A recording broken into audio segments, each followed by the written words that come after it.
Both Scott and Brandon are Monterey area hams. If you go, if you want to start off using remotes, you would go to remotehams.com. The homepage lists all kinds of steps, exactly 1, 2, 3. You know, what do you do to get online? It welcomes you to Remote Hams and the online remote-based community. They've got all kinds of. It's just one step at a time. You go through, and then once you get through that, they've got all kinds of information in the forums and stuff like that. But this is the boilerplate when you first come into Remote Hams. Enjoy operating the remote amateur transceivers and more by joining the community. It's free to join. You can listen to a remote station remote if you want to. There's all kinds of stuff they're doing. They're constantly upgrading stuff. It used to be Windows only, now it's Windows and Android, and I've heard they're working on an iPhone app, so it's really kind of jumping into some remotes that are member supported like N6IJ, but $25 a year is not too bad. Except to a Scotsman. A Scotsman, or sometimes one of my friends would say, or to a Portuguese. Is he here tonight? So at any given time, there can be a lot of different remotes online. Your first step is you go to the site and you sign up. And in the process of signing up, you'll come up with a call with a name, or a handle, which should be your call sign, and then a password. Upload a copy of your license one time to the site, and then all the radio owners will have access to that JPEG of your license. You download the client, and then you can look around, there's all kinds of stuff you can do. The new client is available with lots of new features and layouts. Some of the new features include a new skin editor, CW keying, rotator support, DX spots engine. I'll show you all of those things. So this is kind of how it starts off. They show you this stuff. I have a lot of people that I've run into that hear me on the remote and then ask, oh gosh, how do I get started? So other than just pointing them towards the site, this is mostly part of an email that I send out to people. And if anybody's interested, I can send you an email and you can have all of this stuff on there. You don't need any radio equipment to use a remote that's online. You will need a Windows-based computer, speakers, a microphone, and a basic internet connection. As long as it's 400K or more, you should be fine. I mostly use my Dell Venue 8 Pro. I also use my Android phone, and I use my laptop. Now, I brought the laptop tonight because my tablet doesn't have an HDMI connection, so I went ahead and just went with the laptop. But it works on any Windows machine and also an Android machine at this point. The main thing is that you have a Windows computer or Android, and you have a recent version, not like Windows 1 or the first one. I don't think that'll work. They do have an Android app now. It's a one-time $9.99 fee for somehow, because going into the App Store, I guess they had to charge $9.99 for it. And then you look for RC4 by Remote Hams, and that's what I use on my cell phone all the time. Since I got the Android app, I probably use it more than I use my tablet or my laptop. The system's free unless you want to use an online remote, which requires a membership fee. There are very few online remotes requiring any fee at all. The system is a Windows environment, which I already said, mic, speakers or headphones, and an internet connection. I've had no problem using Wi-Fi in a given hotel. I've heard that you can use a Mac or a Linux machine if you have it in the Windows emulation environment.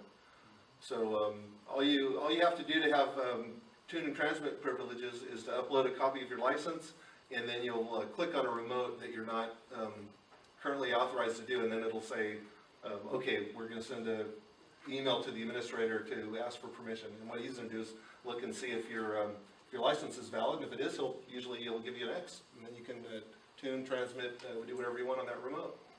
So what I did is I took a picture of my license with my cell phone, and then I send it myself in an email, and then I use that image. You could use one of several remotes in the mid-state to give you an idea of the propagation on a given night.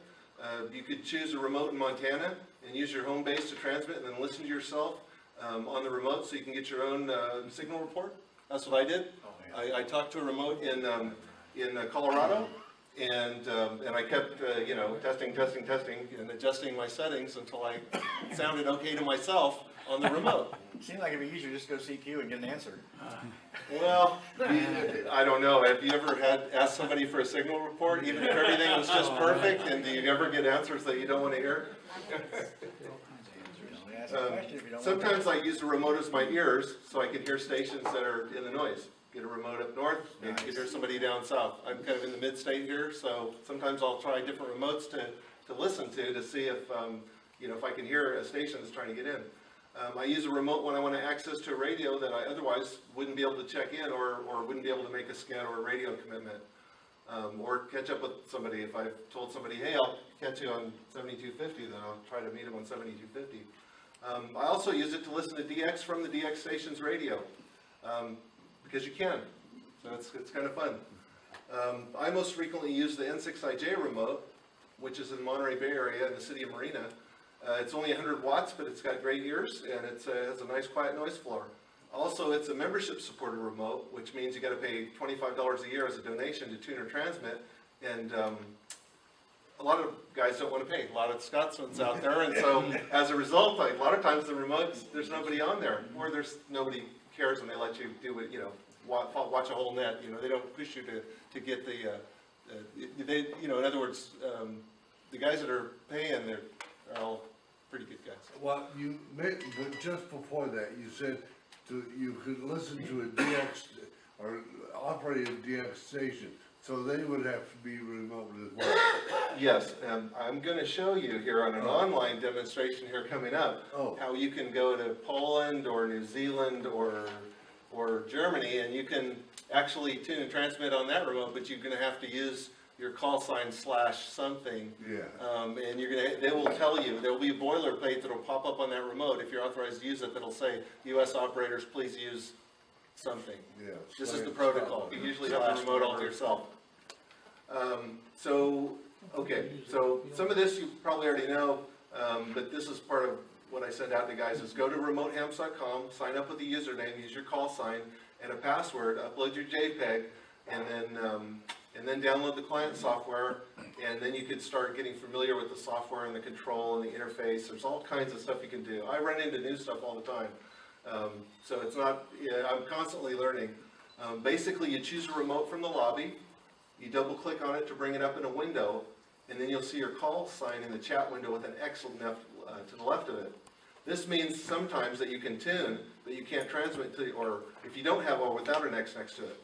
So yeah, the first time you go, you won't have an X, which means sometimes you can tune, depending on the radio owner, but usually you can't transmit until they give you an okay. And so to get the X, you just attempt to transmit, which seems wrong, since you don't have an okay to do it, but you go ahead and you try to do it, and then it sends an email out to the radio owner. You'll need to do an attempted transmit on each remote that you wish to transmit on and await authorization. Usually takes a couple days. Sometimes the radio owner will pop on there and he'll say, chat with you a little bit and say, okay, hey, here, and then you'll have to log out of the program and then log back in. You'll close it and then reopen it, and then and then you'll have the X. Cool. So you just get off the remote and get back onto it. There's some protocol and good manners when it comes to using the remotes. It is a real radio. Basic remote operation protocol is once you open the remote window, you read the boilerplate message from the radio owner. Some radio owners have quirks. Some of them want you to put it back on the frequency where you found it. Some of them want you to turn off the remote when you get done. I mean, there's all kind of, so if you read that at the beginning, you won't get in any trouble. You'll know what the remote owner wants you to do. Then if there's not, sometimes it'll just tell you what the station configuration is. Then you click the ask button, and then you wait. I say 30 seconds, but 10 or 15 seconds if there's nobody on there and it says remote open is fine. Then tune to a frequency and look to see if it has an automatic antenna tuner, or if you have to push the tune button, or you have to kind of look at each radio and see what the capabilities are and find out, you know, whether it's an upper sideband, lower sideband, you know, where is it? You don't know where somebody else left that radio. Some radios will reset and will go back to a starting settings in frequency. Other ones, they're wherever the last guy left them. So sometimes you kind of have to figure out, you know, just like you would on your radio if somebody was playing around on field day, you know, where did they leave it and what have I, you know. Question? Yes. You lost me at, you're on the internet and they're on somebody else's radio and you're gonna tune his radio. How does that physically happen? Well, okay. I mean, Well, right now, I'm using my Android hotspot, and when I hook this up to remote hams, I'll get an interface that's coming through the internet from that using the software from that radio, and the radio is hooked into the COM port and the audio channel and line out. Everything's hooked up on the remote, so it's just like you were setting there. it's internally though, internal in the radio changes. It's happening, the commands are going over to the internet, and the radio is being controlled through the software, just as if you were setting there. Yeah, I understand that part. Uh-huh. I just messed up on the physicality of it. The internet's You can telling be this radio anywhere. to change frequencies. I'm looking at a hand coming out of cyberspace and turning a knob. Yeah, you'll see them, I'll show you here, when I go to the live part of it, you'll see where people will pop in they'll pop in the lobby, and they'll pop in on the channel you're on the radio you're on, and you'll see people in there. You can chat, you can talk over the voice over IP channel sometimes, straight back and forth between radio operators without ever going out RF.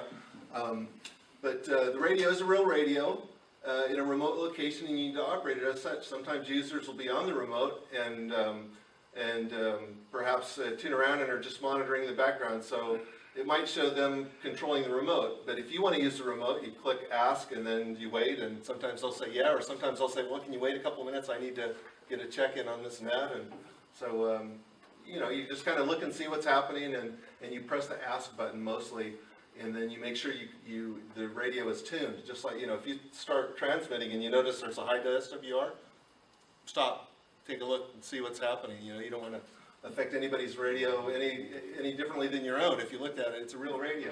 So there's lots of options. You can open a CW window and type the text that you want to transmit and hit the enter button. This is great for those hams who can copy CW well and are CW operators, but maybe they've got arthritis, or they've got an issue with their hand, or they're not able to key anymore like they used to. So you can type it in and respond back because you're copying it just fine. I think everybody will enjoy using the remotes if you want to check it out, especially on a noisy band condition nights when you're away from home and you want to stay connected. I say HF, but there's also many UHF and VHF remotes on the system. There's tabs and flyouts on the screens. You'll see that the more you use the programs and the remotes, the more you'll find stuff that you didn't see before. And it doesn't hurt to click on them and take a look and see what they do. Each remote is unique, and each remote is set up by a different radio operator. So, as you know, all of us hams are into different things. So you never know what options you might have on a given remote. One might have rotator control, one might have amp control, one may have both. And there's also a DX spotting window that you can plug up, and you can click on it and go straight to a DX station. And it'll automatically tune everything. So it's kind of cool if you see a spot come up and you don't want to miss a DX call.